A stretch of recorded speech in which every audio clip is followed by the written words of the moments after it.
on the show. It's your boy, Godchild, first of his name. I'm your host of the What's Packin Sports Show. We back in action for a brand new review of Week 15, Carolina, Green Bay. It's going down Saturday night. I believe when this game was first announced, or when the schedule was first released, I had it as TBD, to be determined. And now that the Packers are 10-3, they on top of the division, they on top of the conference. Carolina's kind of struggling. I think Carolina is they are 4-9. They're not a very good team. They've been missing Christian McCaffrey, but it makes it exciting because the Packers have something to fight for. They have something to play for every single week. They're one of the hottest teams in the NFL. Aaron Rodgers is playing at an MVP level once again. Everybody wants to see, is he going to cement his MVP status, his MVP case, or is he going to take a step back like Patrick Mahomes did last week, or how Russell Wilson has seemingly just fallen out of the MVP conversation after multiple games with multiple interceptions, and his team has dropped a couple games in a row, or they just couldn't really keep up with the Packers and they couldn't keep up with the Chiefs. As I said, this is a preview, Week 15 preview.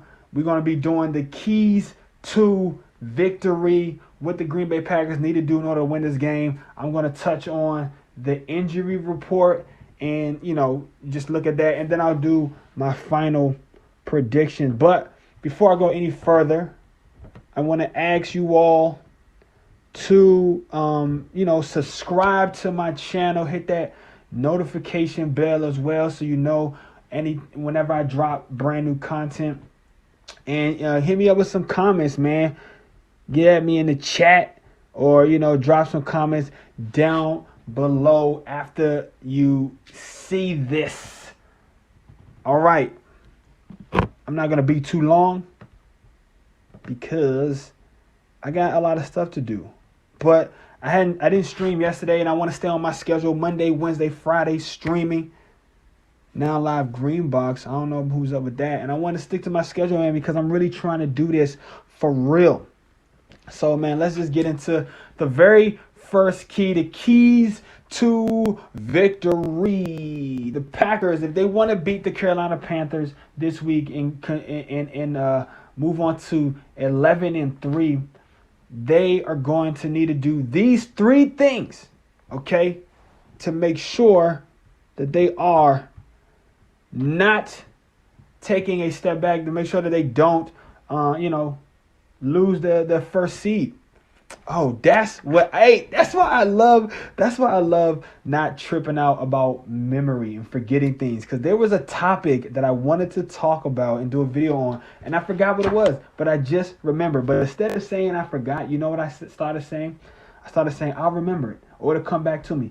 Manifestation, people. Manifestation is real. You got to speak things into existence. You got to stop saying what you don't want. All right, I'm going to give y'all a little bit of life. I'm going to give y'all a fourth key, okay? Major key alert, as they like to say. Manifestation is real. And when you can't remember something, instead of saying, I don't remember, or I always forget, say, it'll come back to me. I will remember it eventually, because what you want to do is speak the thing that you want instead of saying the negative thing that you don't want. But let me write this down real quick.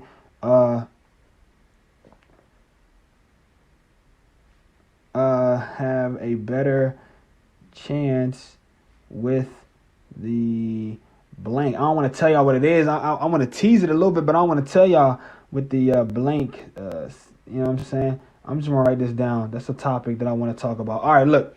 So, like as I was saying, it came back to me, and I knew that it would. We're doing the very first key we got going on right here is the Packers. They need to run the ball, and they have been running the ball actually very well. They've been very balanced for the past 2 weeks, but I know that sometimes coaches, they do something and it works, and if for some reason they just go away from it. And this was the thing that McCarthy did a lot, And I can't really say that LaFleur has done this so much, but I want to see them continue to run the ball. I know earlier on in the week he had a media availability. Coach LaFleur did, and he talked about how his team has 3 running backs on their roster that he feels good about. And we all know Jamal Williams. We all know Aaron Jones. But the third guy, of course, you should know as well as A.J. Dillon. Even though he's been hurt, he hasn't been in the game as much. He hasn't had a lot of carries. He hasn't had a lot of time. But what he has had is a lot of freaking hype. And he should be healthy, and his legs should be healthy, and his body should be healthy, because he hasn't been playing. He's been out with the COVID. He's been on the COVID list. I'm glad that he's okay. I'm glad that it wasn't fatal. And to anybody out there who's dealing with COVID or has somebody who's dealing with COVID, man, I just want to send some blessings out to you from the Godchild. You know what I'm saying? Blessings, and I hope everything gets better for them or for yourself. But A.J. Dillon, man, they drafted him in the 2nd round. He's a guy that we got really excited about, Packers fans, in the offseason. They were just talking when we saw the pictures of his legs. Legatron, they was calling. Oh, that's another dude, actually. Legatron is a kicker. They were saying, they were calling him something, man. Something with I forget his nickname, but something with his calves or something about how huge his legs are. Tree trunks for legs or whatever. And LaFleur said he had never seen a running back built like him. And I feel like that's true, man. There's not many running backs that have been built like this dude, man. He's lean, he's big, but he's also lean. He's not fat. Jerome Bettis was kind of chubby. Jerome Bettis was chunky, but he can still move, and he's a Hall of Famer. I'm hoping to see why they drafted this kid number 2 overall. Would I have drafted him if I were Matt LaFleur or if I were the GM? No, I would not have drafted him in the 2nd round. I would have went defense and offense, receiver, defensive line, or something else. But they did draft him, and maybe it'll be good because we know Aaron Jones has a contract coming up. We know Williams has a contract coming up, so they're going to need that running back room is going to be reshuffled, and you know that this kid's under contract because they just drafted him.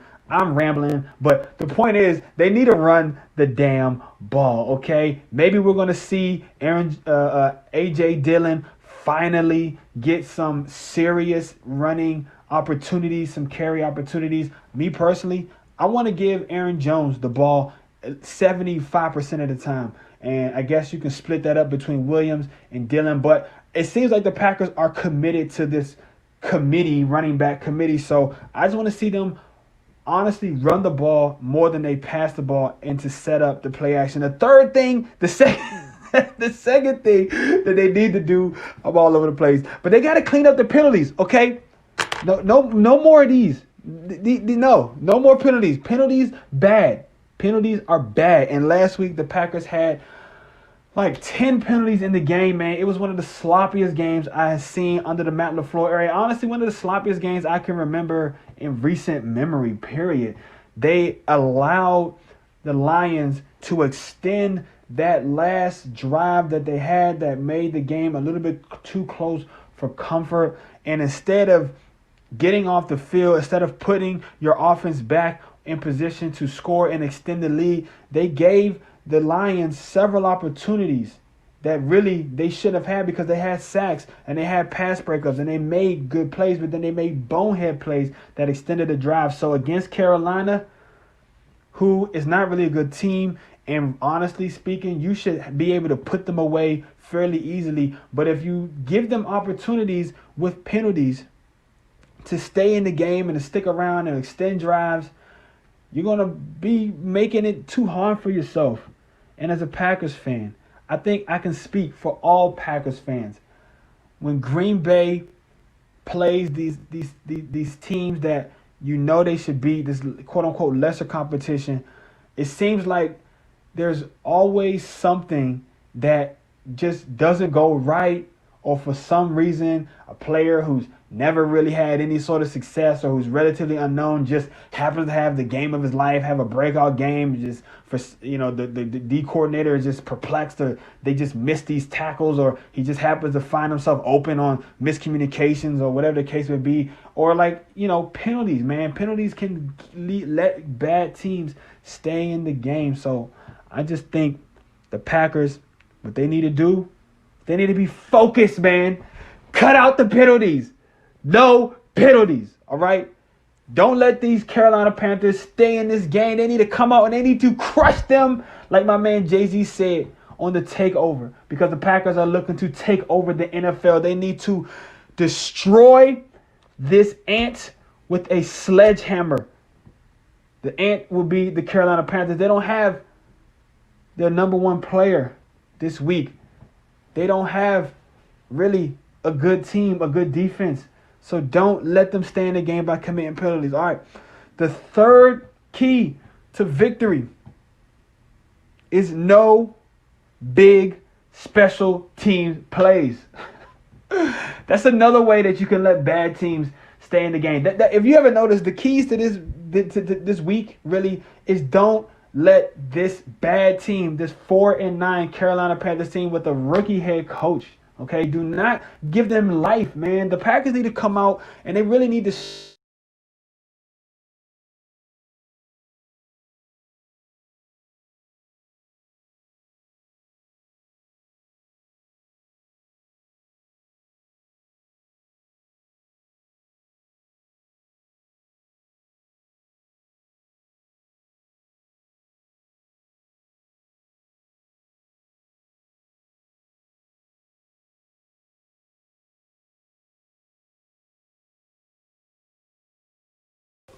sorry about that, guys. Had a little bit of technical difficulties. My alarm went off. I'm using my phone as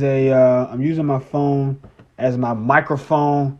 Okay, and when the alarm goes off, it cuts off the connection from my phone to my computer. So we had a little bit we had some technical difficulties, but we back on, man. Okay, and when I was saying this before I got cut out, what I was saying is basically the key to this game is do not allow this team to stay in the game. The Packers need to just put them away in the first quarter, man, because this is a bad team.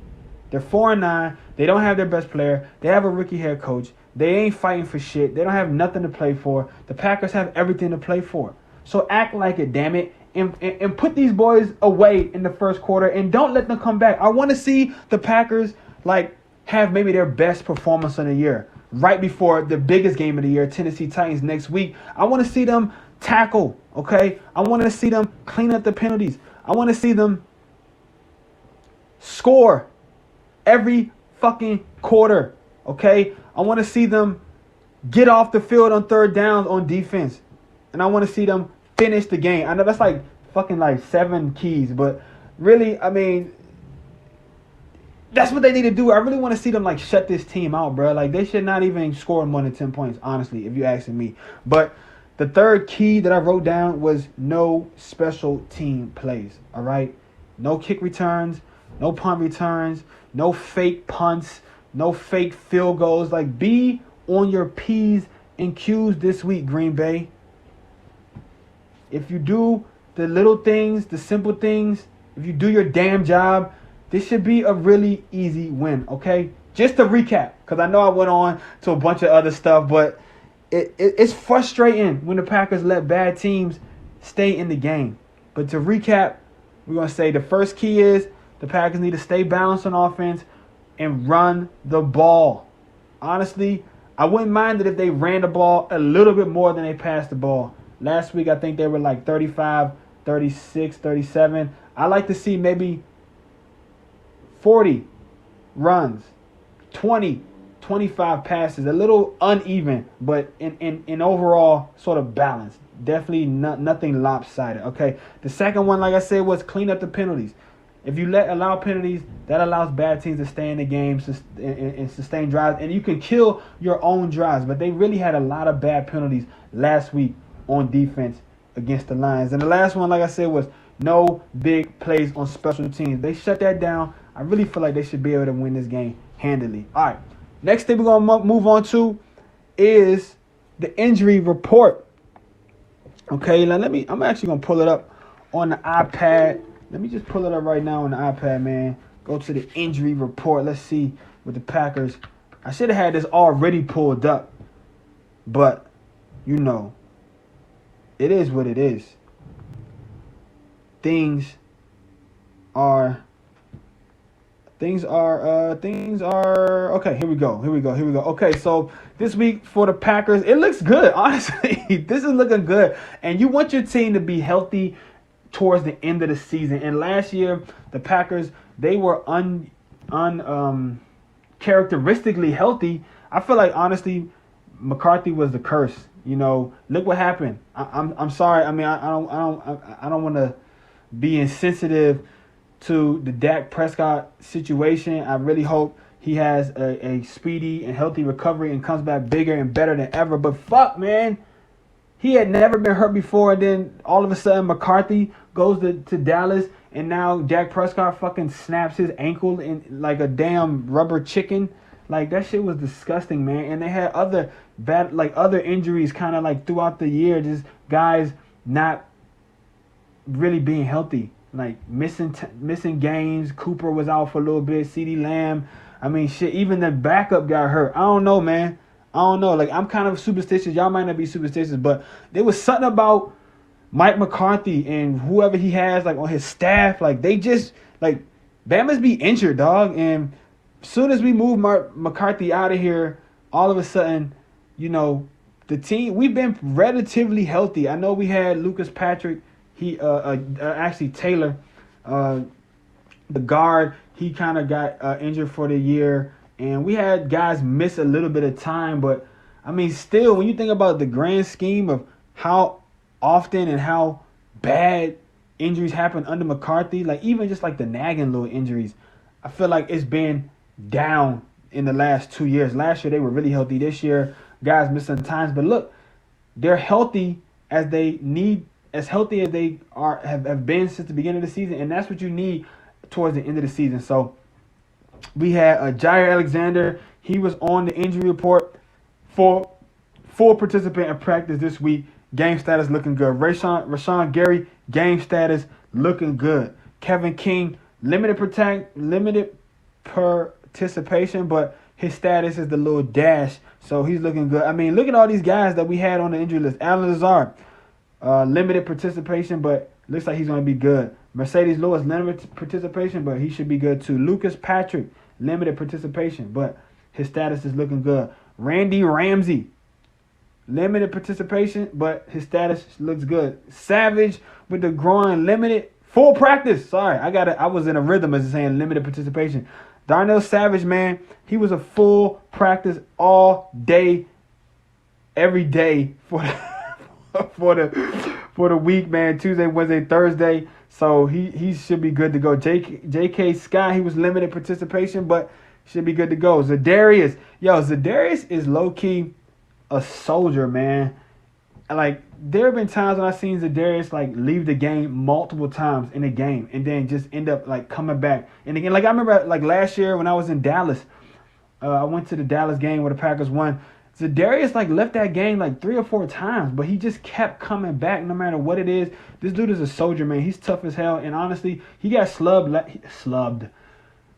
He got snubbed last year, but hopefully this year, after having another year where he outshined Khalil Mack and proved that he is the best edge player in the North, and honestly one of the best edge players in the entire NFL. I don't know if he's not going to be Defensive Player of the Year, but he definitely deserves to be All-Pro this year. And if Khalil Mack gets it over Zadarius Smith this year, it really is just name recognition and name bias, because people don't really know Zadarius yet because he only had these 2 years really as the main guy. But he was putting up numbers really in a limited capacity, even when he played for the Ravens, man. He was still doing good. But okay, like I was saying, Zadarius, man, limited participation, but he looks like he's going to be good. Equiminius St. Brown, limited participation, but he looks like his status is good. Simon Simon Stepaniak, guard. He had a knee. He was a full. What? That makes no sense. It says right here Tuesday, Wednesday, Thursday, FP, which I believe stands for full participation, but it's saying that he's out, which is kind of strange. Maybe he re-aggravated it Friday because they don't have anything from Friday, or something happened, something changed today to where he's out. Jay Sternberger, concussion. He's still in the concussion protocol. I feel like this is his second week in a row. Did not practice all week. He's going to be out. Chandon Sullivan, limited participation with the hip, but his game status looks good. Malik Taylor, wide receiver, had the hammy, limited participation. He's questionable. But questionable, as we know, is better than doubtful. So there's still a chance he could play. Rick Wagner, tackle with the knee, limited all week, but his status looks good. So what's up, man? To whoever's lurking in the chat, what's packing? Thanks for joining. All right, now let's go to the Carolina Panthers. Trey Bolston, safety, hamstring, limited all week, questionable. I know that's a name that I know. I feel like Trey Boston. I feel like he might be like a young guy. Trey Boston. I feel like he's a name that. Wait, how many years is this? Free safety, but is he a rookie? Nah, shit. Oh, is he a rookie? Is he a rookie? Is he a rookie? Career. It don't say. Shouldn't it say right here, like if he a rookie or not? Let's see, 20 games. Nah, he's not a rookie. He's been in the league since 2014. So, but that's just like a name. I feel like I remember, like maybe it was coming out of college or something like that.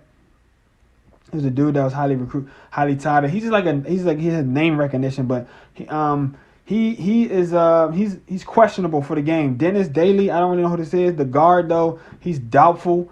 Austin Larkin, DN, questionable. Russell Okun, that's a name we know. Tackle, questionable. Did not practice. Yesterday. Today. No, what's today? Friday. Shit, today is Friday. Packers play tomorrow, yo. You need to wake up. Wake up! Packers play tomorrow, dog. Okay. Nah, it was did not practice Russell Okun yesterday or Wednesday, so he's questionable.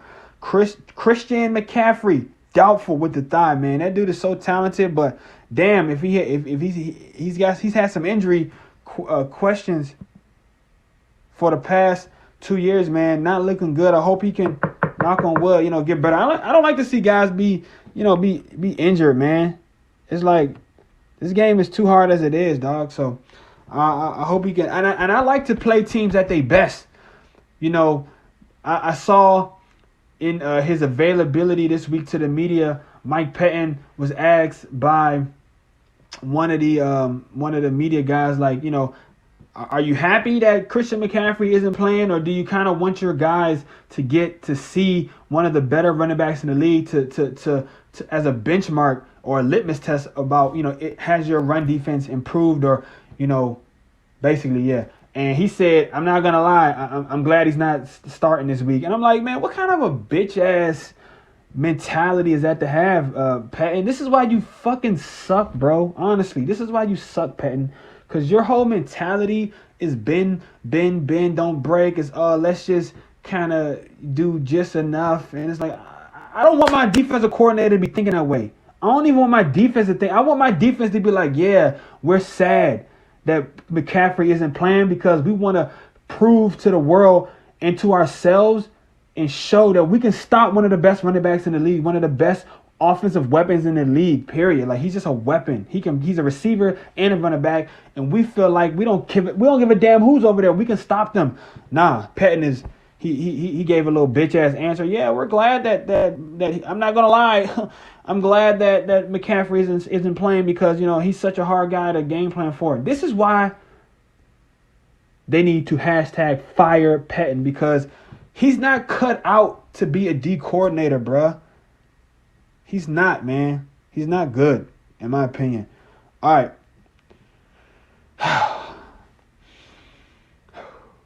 Woosah. Okay. Derek Brown, D tackle. Yo, Broken Angles, what's good, homie? What's packing? Broken Hearts. My man, Broken Hearts just joined in the chat. What's up, man? I'm doing the injury report for the Carolina Panthers Green Bay game, and might not make it for the game this week. Derek Brown D tackle, he's looking good. Uter Grossmatos or Grossmatos. That's a weird name, Uter. Yater, Etur, Gross or Grossmatos. I fucked that name all the way up. But that's another name I remember. I don't know if he's a rookie or he kind of came out recently. I feel like he was a guy that a lot of people were talking about coming out of college. He should be playing. He's a defensive end. Yeah, I think he is a rookie. I think he might be. He went to Penn State or something like that. Uter Gross Matos or Matas or Yutur Grus Matos. I don't know. Marquise Haynes. He's playing F.A. Abada. Dude, I am bad with these names, but he's questionable. He's another DN. I wanted the Lions. Oh, Yater? How do you... Uter?